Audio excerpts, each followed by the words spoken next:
everybody. I'm a bit nervous about this panel. I have to tell each and every one of you that my native language is not English. So you're going to have a perfect English, and maybe mine, it's not going to be the best one, but I'm really, really proud to be here representing TMJ, a women's football agency with a global vision. And well, I'm really happy to meet each and every one of you here in the World Football Summit.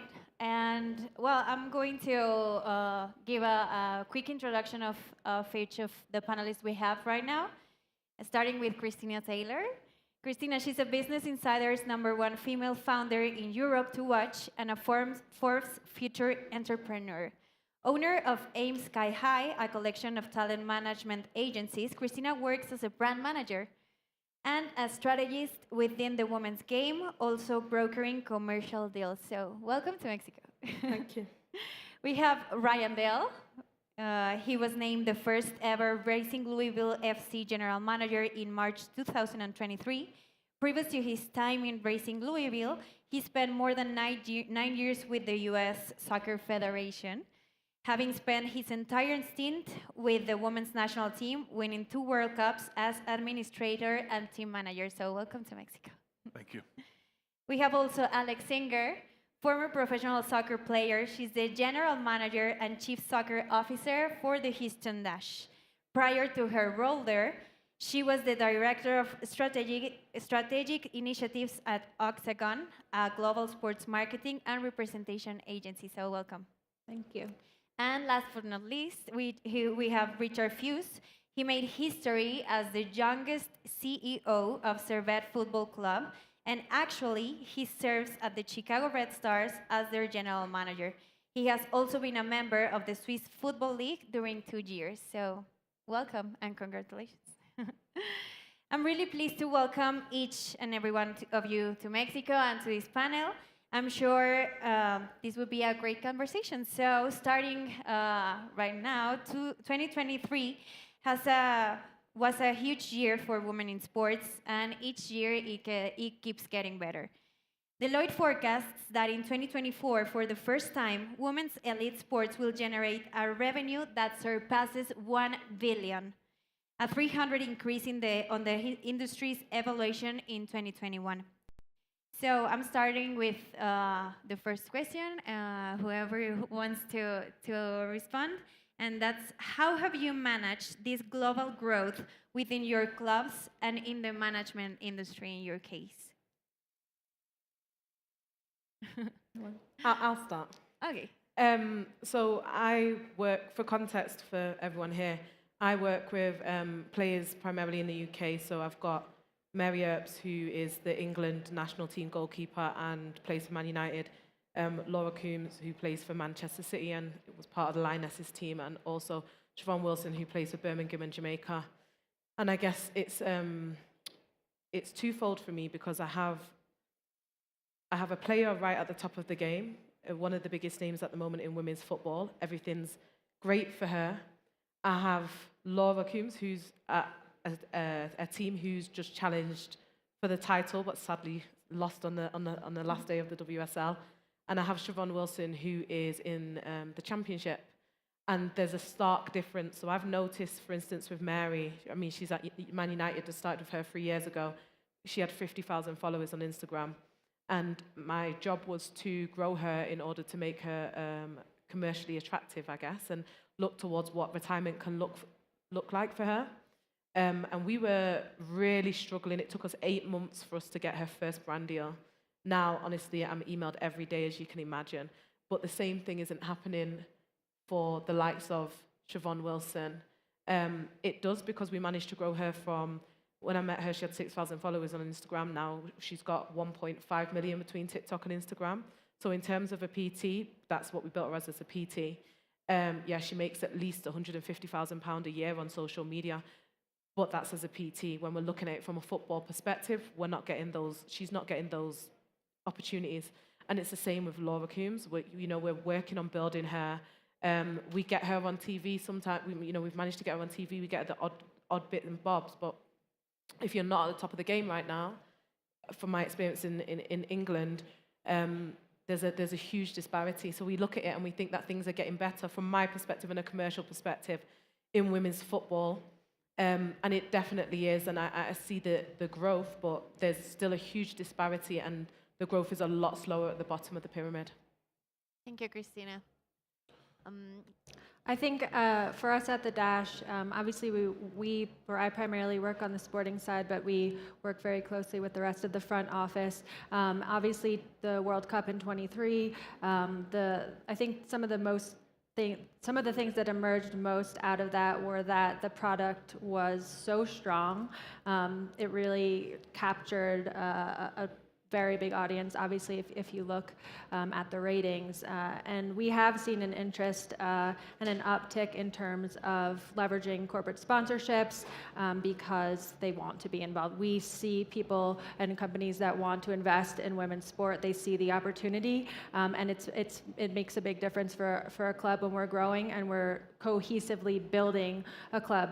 That's important too, because even though we're working on the sporting side, we're working on constructing rosters, building out strategy, how we want to play. It's very technical, but at the same time, we have to align our growth, which I know we'll probably get into some conversations about how we do that and why we sign players at different rates and what the transactions are. But it has to go hand in hand with how the corporate side and the business side of the club is working. There needs to be a cohesiveness. So we've seen a lot of growth on the sporting side in terms of interest in coming over to the NWSL, for example. And some of the things that have changed in the past year, such as increasing our salary cap, have allowed us to now acquire players that maybe we weren't able to in the past. And then on the other side of it, in terms of the business operations, like I said, the World Cup in general, I think really opened a lot of eyes in terms of how corporations and organizations and sponsors can utilize women's football as a platform to reach their objectives. Thank you, Alex. I think my background, I was pretty young. I've been there for only 5 months. From that, what I can say from the US is just that having an ownership committed to develop something, not only on the pitch, but also off the pitch, because you can pay more to the player, but if you don't invest in what is around the player, what we call here player care, it's not worth it. It's not only all about infrastructure, but all about things, the 24 hours of a player life. And from my European background, I think I come from a Spanish background. I've been working for 7 years in Switzerland. I think if you take the example of Spain, 10 years ago, it was so far from where they are now. And I think it's only through investment and believing in grassroots, in young players, investing in people, that they succeed in that. And if I take my example in Switzerland, when we built the club 7 years ago in Switzerland, during the first season, salary of the player was just zero. And now they're just earning a decent salary, not what they can earn now in the US, but it's all about investment, communication, and commitment, and believing in this project. And I think if we take now the example of Mexico, what Mexico is living now with the youth team, I think Mexico is showing that investing in young players is working, because now in the youth team, Mexico has maybe one U16, U17, even U20 that finished in the final against France in the Athletics Cup. I think they're showing that they are now one of the best youths in the world. So basically, I think it's all about investment and commitment and believing in women's soccer. Thank you, Richard. I'm going to take you back to my experience in 2015 when I first got to the national team. Players were housed in double rooms. You know, they were flying commercial. And the first charter that group really ever took was to the World Cup in Canada. And now you think about where that group has come. There's an equal pay collective bargaining agreement that was signed just a few years ago. They're selling out stadiums. Almost nearly every game of the national team is sold out. And how is that translated to the NWSL? It's shown the growth in the product. Now you have a new TV deal. You have sponsorships that are coming in from massive organizations that are investing into that, and that's allowing things like the salary cap to increase. The investment is there from owners. You know, clubs are being bought, like the Ricketts, and increasing what we're building in the NWSL. And I think that's where the growth has come. It's come from a very baseline piece to now being on television every single week on ESPN, all these things. I think that's what the growth is, and that growth is going to continue as exposure and ratings and investment from ownership grows. Just to piggyback off of that, speaking about just player care in general. So I played in the NWSL a decade ago, and I lived I lived with a host family, like a college transfer student or something. And obviously the league has come such a long way, and we're really proud of that, even though we have such a long way to go. But you speak about investment and what's around the player. When we're able to bring world-class players now to the league, we have to think about what we're doing to support them around them. And with the growth that we've experienced and seen, the commitment from really, really strong ownership groups that really care about what the clubs are doing, has enabled us to do that and really put this holistic support system around players. We wouldn't be able to do that in terms of an operating budget, for example, and the revenue side if there wasn't that commitment and growth. I think, Tatiana, before even with that, you talk about international players and supporting them. I think that you see the rise of the youth player as well, right? I think the panel previous to this talked about that. Youth players are having to be supported at a different level, whether it's high school, whether it's moving families into their environment. And now you have that investment to support those. And now that I think you're going to see even greater growth in academies and youth players in this league. Yeah, I really think we have a great examples here in Mexico.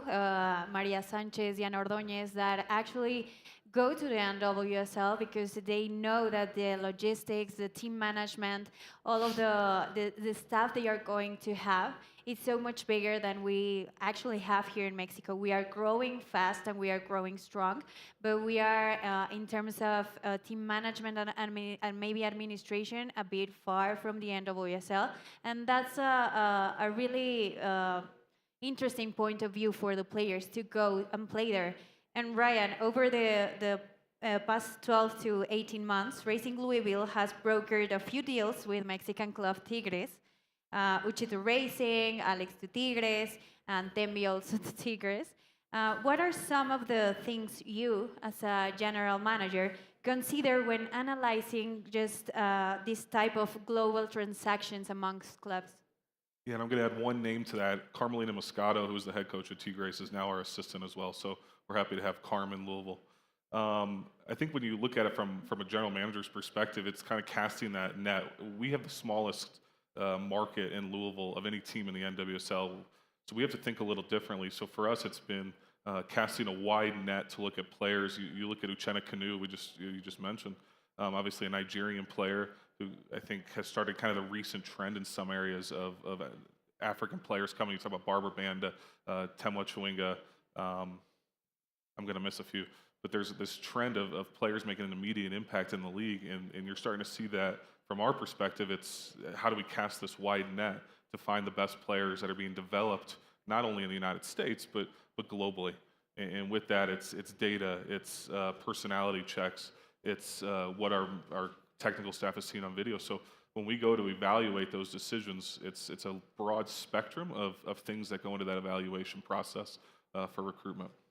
Okay, perfect. Thank you. And talking about globalization as a brand strategist in the women's game, what are like the key insights or strategies do you believe are crucial for female footballers to really effectively build their personal brand? Because I think what we saw in Australia last year, in France, really let us like know that the players have to build their personal brand in order to have so much more like income opportunities. So at this point, what do you think they are like these key insights they need to grow or they need to focus on?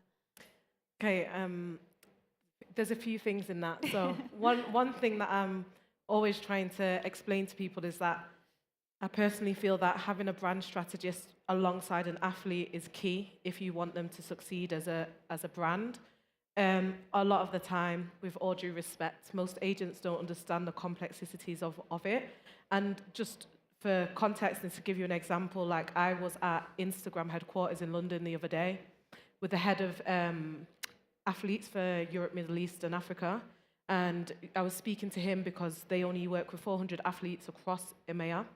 And Mary's one of them. And we're looking at all of her analytics, what content is performing best.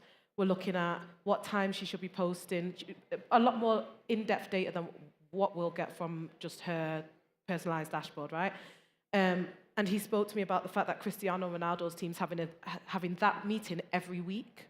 Now, if we look at female players, a lot of them don't even have access to the athlete managers at the platform. We're constantly in communication with TikTok and Instagram to understand what we can do to make sure that we're bettering our athletes' brands. The part beside that is that obviously I don't feel like football agents understand that, and to be fair, I don't think they have the time for that. So I think it's really important to have someone to work as that middle person, but it's crucial.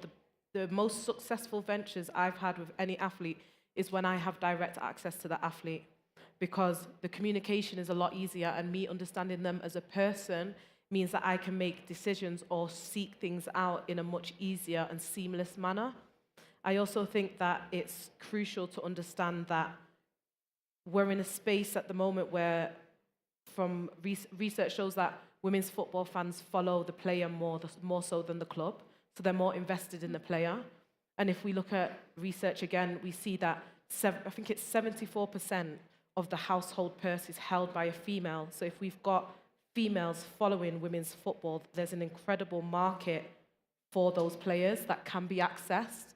So one of the things that I think is incredibly important, which is why I encouraged Mary to start her clothing line, is these athletes themselves personally selling to their audience and building their brand to sell to their audience and monetizing that so that they can hold a career long term, whether it's in business or whether it's beyond that and they want to do punditry or whatever it is.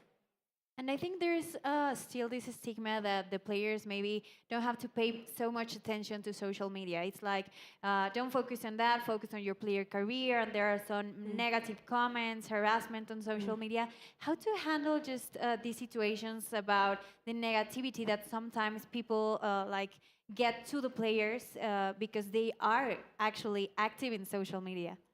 I think, from my experience, it's dependent. So during a period of time where, say, for instance, a player knows they've had a bad game, it's best to stay off social media, right? But then it's also working directly with the club. So we'll work directly with the clubs to make sure that if there's any particular, like we've had stalkers, we've had people we've had specific people that are continuously commenting bad things, negative things, harassment. We work with the club to make sure that they deal with that immediately. So I think it's also about good club relations and just encouraging the player to understand the end goal, because I've actually had this with a couple of players recently where they felt very self-conscious about balancing the playing career and the commercial. And I think in the women's game, especially in Europe, there is a lot more space for personality than there is in the men's game. And it's just about encouraging them to understand that, especially in the women's game in the UK, from my experience, we're in a space, it's uncharted territory. We've not seen women's football on this platform yet. So it's down to these girls, and from my perspective and in my humble opinion, these lionesses, they've got the opportunity to shape what that looks like for future generations, because it's never been done. So it's just about being brave and obviously making sure that it doesn't conflict with their football. If they are having a bad, we don't post before games, we don't post after games, we don't post international duty, we don't post when they're on tour. You've got to be very conscious and toe that line. But it's just encouraging them to be change makers and break that ceiling and try their best to, move forward and believe in the cause. Thank you. And just talking about the transition from Europe to US, I think, Richard, you are an expert on that. You recently decided to join the NWSL and Chicago Red Stars as a general manager. So what made you decide to leave Europe and land in the NWSL? And what are some of the things you are seeing that the world should know about the NWSL? I think, first of all, it wasn't leaving Europe for the US. It was resigning from my project. I spent 8 amazing years in Geneva. I wanted a new challenge, and then I took the time to think where I wanted to be for the next few years. I took the time. I'm blessed and honored. I've been lucky to receive many offers, but I wanted to take the time to find a good spot. I believe first in people than in athletes. I always say that I don't have soccer players. I have people who play soccer, and that's a huge difference for me. And in the same way, I wanted to find an ownership or president who think in the same way. So after many discussions, I think it has been Chicago. Why? Because they had this will to empower women, not only women's soccer, but also women's sport, because they also own a women NBA team in Chicago. They know about the sport business. This family is also the owner of the Chicago Cubs for 15 years. And I decided to join to build a new project. I think this project in Chicago was Chicago Red Star has lived different years and difficult years in the last 3 or 4 years. When I got into Servette in Geneva, it was the same. So I may be kind of lacking that, trying to build a plane where it's already flying.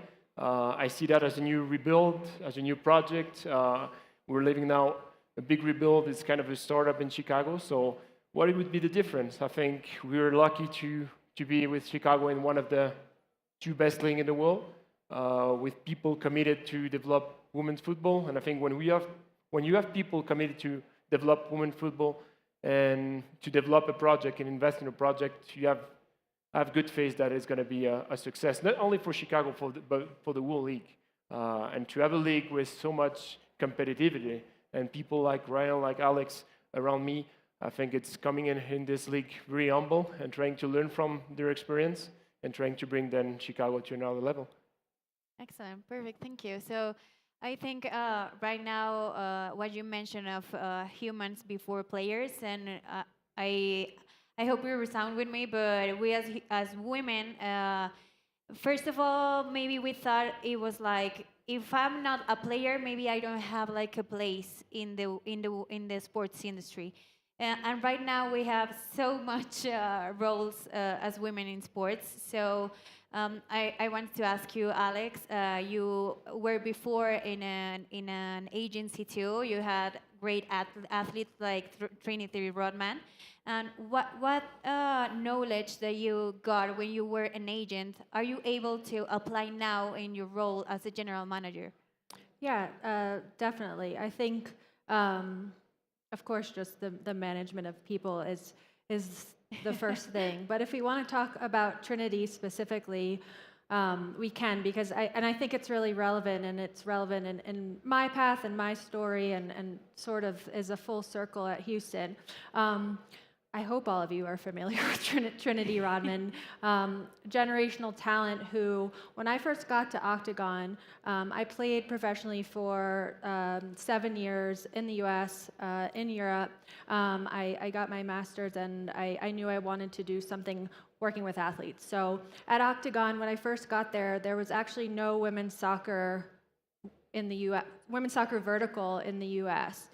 They were working with one player, but it was just a family friend who needed an agent. So we had one female player. When I got there, I mean, basically we said, what are you doing? What are we doing? It's my favorite question. What are we doing? So we spent a lot of time thinking about how we wanted to build out this division, keeping it really small, quality over quantity, and find 1 or 2 players that were generational and that we could build a business around and see where their career took them. We spent a lot of time recruiting and built a great relationship with Trinity and her mom and family. And when we got her, she was, I think, 17, very young. So there were a lot of things to take away from working with a young player, of course, who has a lot of talent in terms of managing expectations, managing their relationship with their coach, working very close with the club. We had to do that, right? Because it was a kid. She was a kid, but she, in her rookie season, played out of her mind. She was broke the record for rookie goals scored as a rookie. She won the NWSL championship with the Washington Spirit in that year. And after that season, we said, okay, we need to get this girl more. She was on a rookie contract, and we said that there's no way that this is moving forward this way. and we ended up negotiating at the time the highest salary in NWSL history. It was a record-breaking deal. She was still very, very young. So then you think about, okay, young player now making a lot of money, managing that in all facets. But I speak about this deal because we said we are gonna be brave. We are going to push the limit here. We're going to do this. We worked closely with DC in this instance, and we set the new bar with this deal. Yeah. So I mention that because there were so many experiences gained from working with Trinity and working on the agency side. Now I'm on the other side of the phone with agents, and I love them all. But when I got to Houston, that was still the record-breaking deal. Like I mentioned before, there were a lot of changes last year, and one of those was an increase in the NWSL salary cap. There was also a period, a new introduction of free agency and restricted free agency.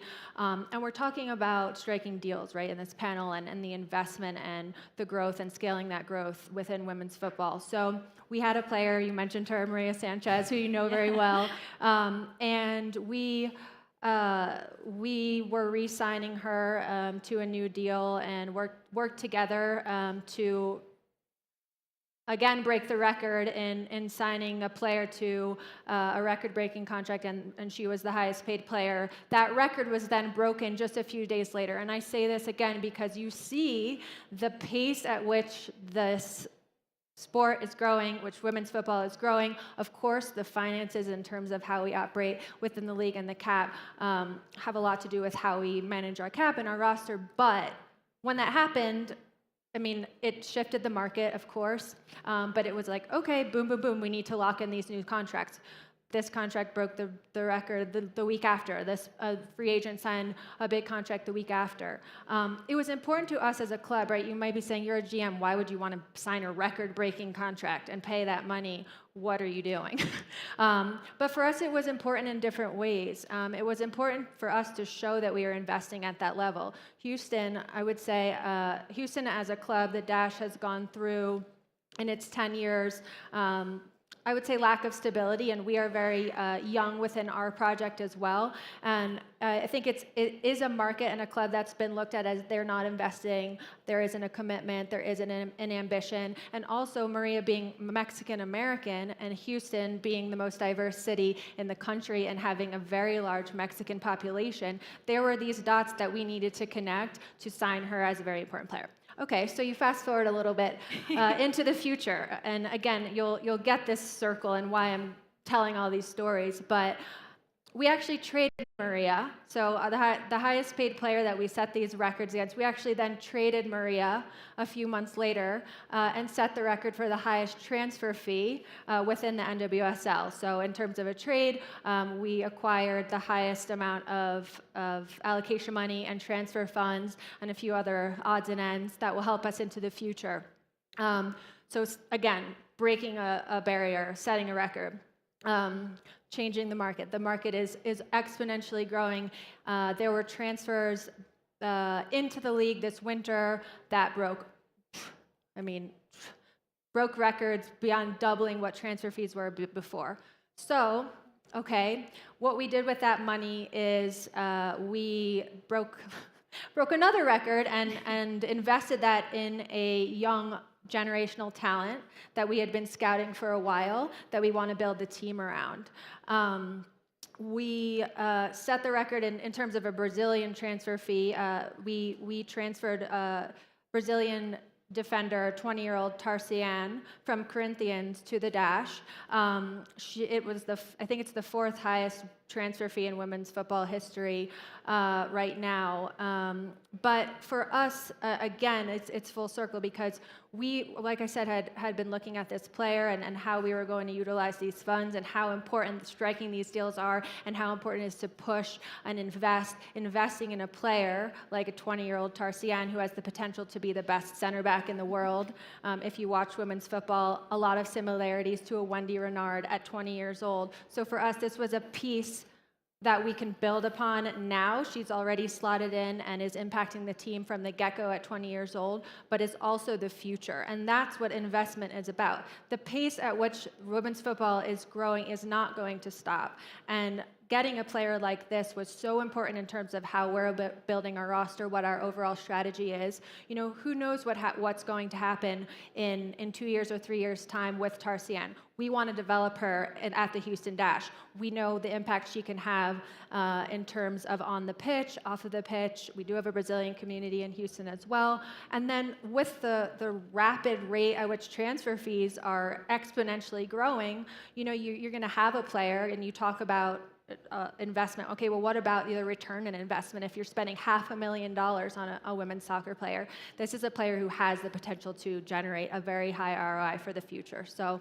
anyway, there's a really long story, but it starts with Trinity, and it doesn't end. That's the point.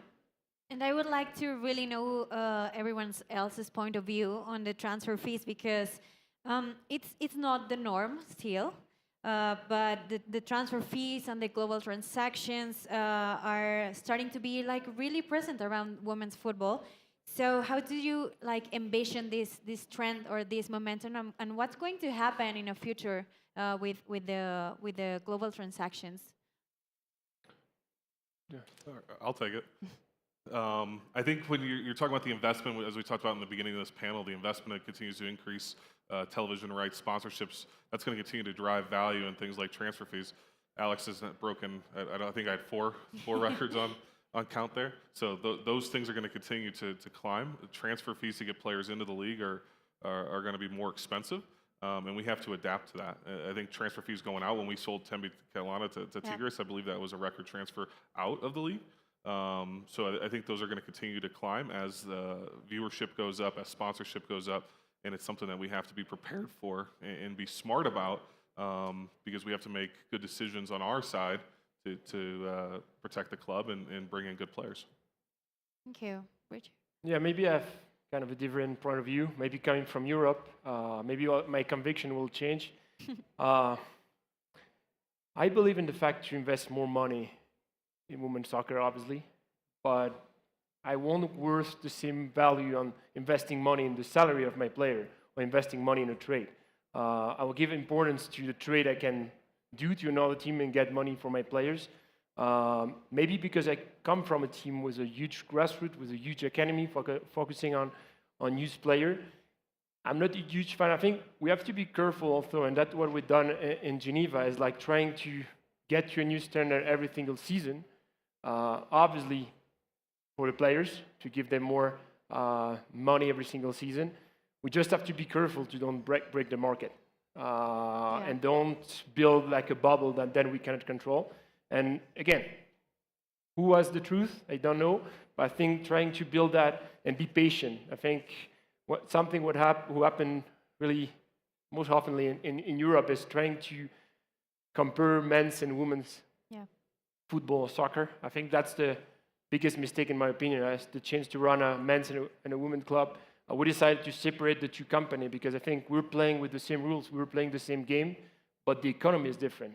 Yeah. Obviously now, the curve, the dynamic and the curve of growth is bigger in women's soccer.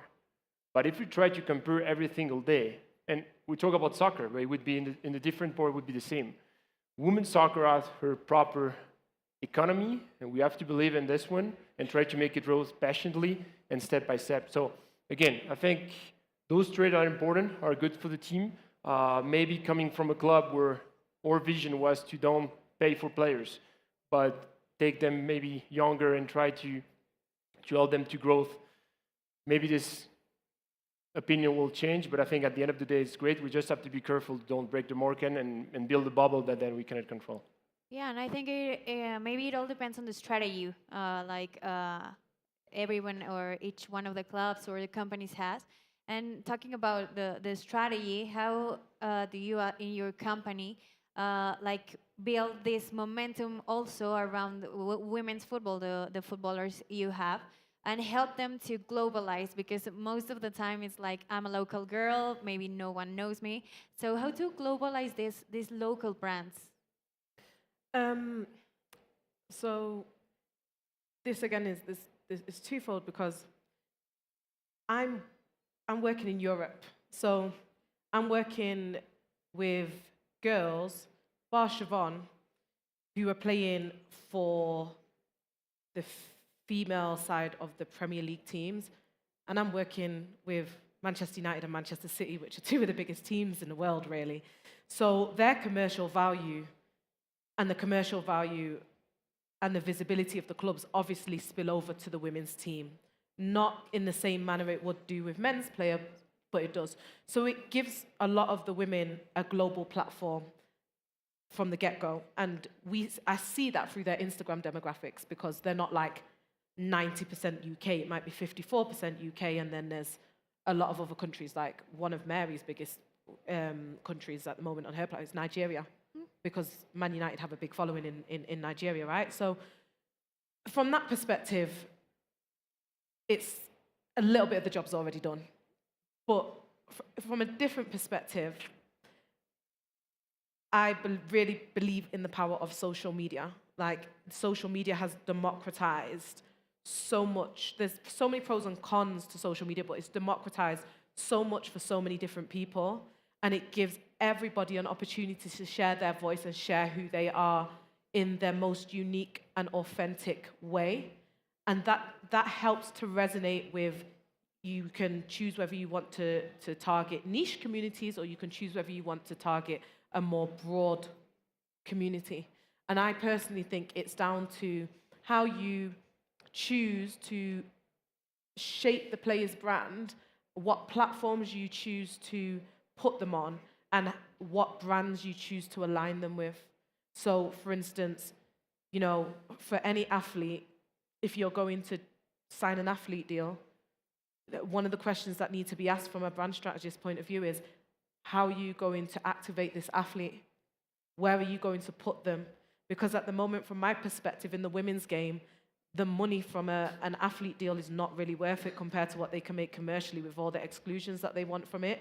So the only way that we're going to make that worthwhile is if you're going to activate them on a global scale in a manner that we won't be able to do so ourselves, because the monetary value of it is not really worth it in compared to what we can make otherwise. So it's also about making those strategic decisions for what is right for those individual players. But social media for me is key.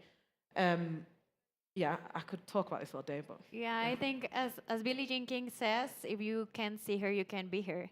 100%. So the platforms are so important right now. And just last year, the NWSL launched a record-breaking landscape, partnering with CBS, ESPN, Prime Video, and Scripps Sport.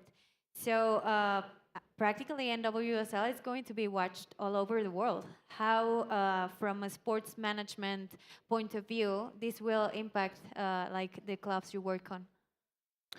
The magnitude of the new league media deal is massive. So the league is 40 times greater than the previous media. The deal, sorry, is 40 times greater than the previous media deal. The scale of this is massive. Like I said, it's worth $240 million over 4 years. And for women's football, that's a lot of money in terms of media rights. But the biggest thing besides the dollars being invested is the accessibility. The matches are going to be, and they are being shown on prime time. There's really no way that, or sorry, there's a way that everybody can watch, whether that's through a stream, whether that's through an Amazon Prime, a CBS, a Paramount Plus. There are so many ways to watch, and the accessibility is so important for awareness and exposure. If you can't find a match, you might not even know it exists. Yeah. If you need to use a dodgy link to try and get a stream up, you're probably you might get frustrated and close it. The accessibility and the user friendliness of this deal right now is what makes it so impactful beyond the dollars. We need this of course then extends to, because there are hopefully going to be so many more eyes on the league, opens the door to investment again from corporate sponsors. The exposure is going to increase the investment from sponsors, and it's going to continue to build the momentum that we already have, but it's so impactful because it's of the accessibility. And I think that's also what makes the NWSL unique, and women's sport in general, but the NWSL, there is a lot of accessibility to the players. It's very different in men's sport, I would say in men's football as well, in terms of behind the scenes, what these production companies are doing. So for Houston, for example, in the past, the media deals, like there was no shoulder content around the games, for example. The halftime content wasn't what you're getting right now. There was no in the locker room, behind the scenes, what's going on, the storytelling. The storytelling is so important. So what an Amazon Prime or CBS, what the production companies are actually doing through this deal now are letting the consumer in. What are we doing? How do we operate? What are the players like before, after, and in the middle of games?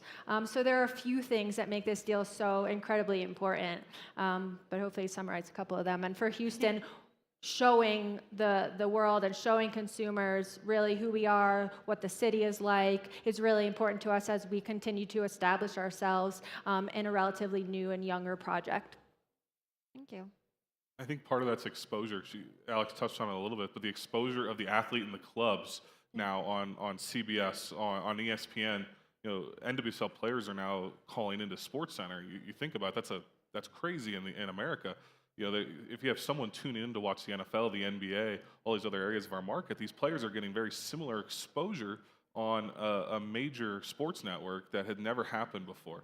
You talk about Amazon Prime being in the locker room and creating this storytelling narrative. That ties into exactly what Christina's talking about. It's a marketability of the player. So now you're seeing the player in a completely different light. And that exposure into the NWSL for the player, for the commercial, for the sponsors is going to be, again, what continues to drive these massive deals that we talked about today. Yeah. I think coming back to the sporting side, Yeah. I think it's this huge reward. Every huge reward comes with responsibility and duty. So now that we know that all the United States is watching us, that the rest of the world is watching us, we also have, as GM, the responsibility to bring this game in the way our players and our team are performing to the next level. To show them that now that we are broadcasted all around the world, that we can face Champions League, that we can face all those kind of competition, because when you're on your own market, and this United States market is already huge, but you have to show you can face that. And I think we have this summer tournament against Liga MX, few of those Liga MX club. I think maybe most of the Americans think that we're going to just destroy those Mexican club. I think we have to be careful with that, because Mexico is doing an amazing job for a few years, and I think we're going to have some surprise. We have to come to the summer cup with a lot of humility, and then make sure we can show what we're worth. But I think those Mexican clubs will also have the will to show what they're worth. And I think it's going to be really interesting. And even for us to face those clubs from abroad, now it's Mexico, maybe in the future it's going to be, I think Louisville is playing some European club this summer. We're going to be facing more and more, and I think that's going to help us to bring our soccer to another level. Can I add to this? But with increased exposure, like, I'm so passionate about the fact that I feel like it's so important to understand the value of the players. Like, if I look at this, Allen Iverson, for me, got me interested in the NBA because I thought he was so cool. Michael Jordan amplifies that. LeBron James amplifies that. Messi amplifies that in football. So I think it's really important for broadcasters, for clubs, for businesses, companies, brands to understand the importance of getting behind those generational talents, amplifying them, because they are the ones that can carry that sport.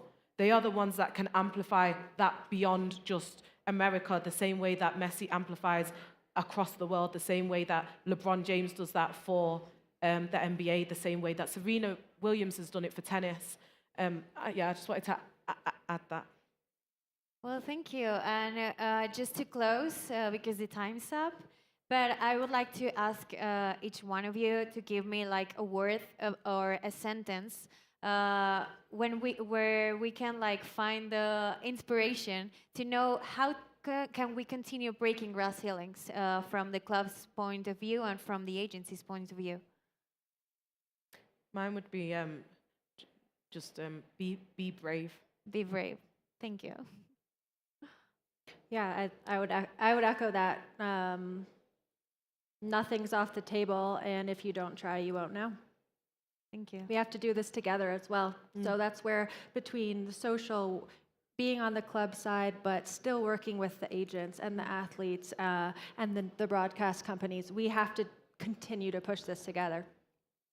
I think it's going to be coming from Europe and facing a new culture for a few months, and I think I always believe in the blend of culture. That's the most challenging thing because you have to keep arguing every single day with different mindset, but that's the biggest reward you can have if you achieve blending cultures. My word's going to be relentless. I think we have to be relentless in the pursuit to push this league forward, to push our clubs forward, to push our sponsors in that pursuit to make this the best league in the world and continue to grow women's football and break these glass ceilings. Perfect. Well, Ryan, Richard, Alex, Christine, thank you for being here, for sharing your knowledge, and well, thank you for the World Football Summit for having us. Thank you.